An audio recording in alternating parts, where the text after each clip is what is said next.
Boys and girls, we whipped those British at Yorktown, and then we thought, what next? Well, it's time to start building a country.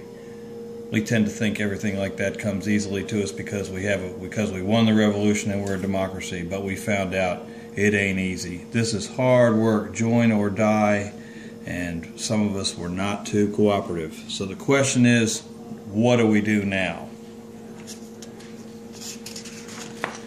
Strike one. We tried a form of government called the Articles of Confederation.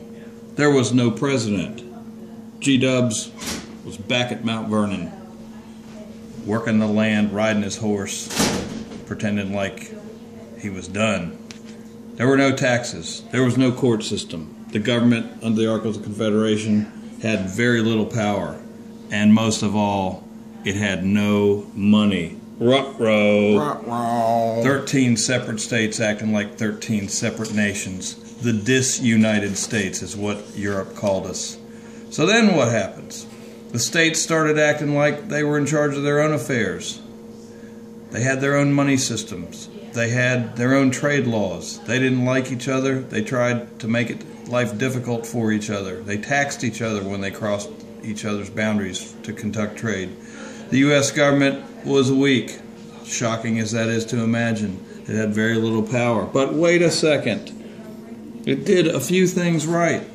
It laid out the land of the Northwest Territory, out in the Great Lakes areas, land that would eventually become 5 states. It laid out the Southwest Territory, part of which was the land became known as Tennessee.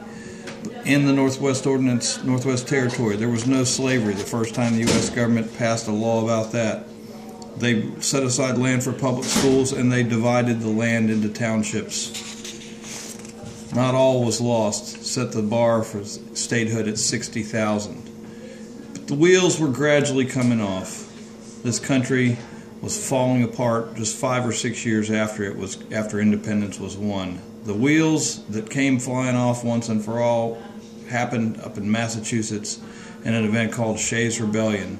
The Minutemen, the backbone of the American Revolution, were forced to the wall by their own state government that had taxes at the local level. Farmers who couldn't pay their taxes, couldn't pay back the loans they'd taken out. The guys who made the revolution possible said, "We fought for this." Courts began to seize their farms. Farmers began to shut down their courts. They raided an arsenal at Springfield, Massachusetts to get guns, and more guns. It was time to rumble. National leaders pulled out their powdered wigs, pulled out the hair from their powdered wigs and said, "What do we do?" No army to send, no money to pay anybody, and finally it took a wealthy citizen in Boston to raise the money to hire a militia to go put down the rebellion. Daniel Shays died. The national founder, the founding fathers said, "We better have a meeting." They decided to get together to try to figure out what could be done to save the young republic. Rock me, mama. Like a wagon wheel. Let's put the wheels back on. Well, they hold the meeting in the city of Hunterly Love, Philadelphia. Constitutional Convention. 55 rich white guys from the 13 states get together. First question, keep the Articles of Confederation or toss them? They voted toss them. Toss them. Toss them. Toss them. And they got together, they locked themselves into the convention hall there in Philadelphia for weeks and weeks and weeks during the summer of 1787. Tempers flared, patience was short, and they found themselves running up against each other, difficult issues. So the only thing they could do was compromise, compromise, compromise. Lots of things had to be decided.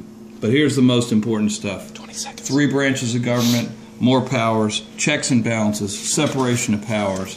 And now they're ready to get this thing rolling, but there's a discussion. Do we ratify, do we not? We need it now. No, we need a Bill of Rights. And that's where the story begins.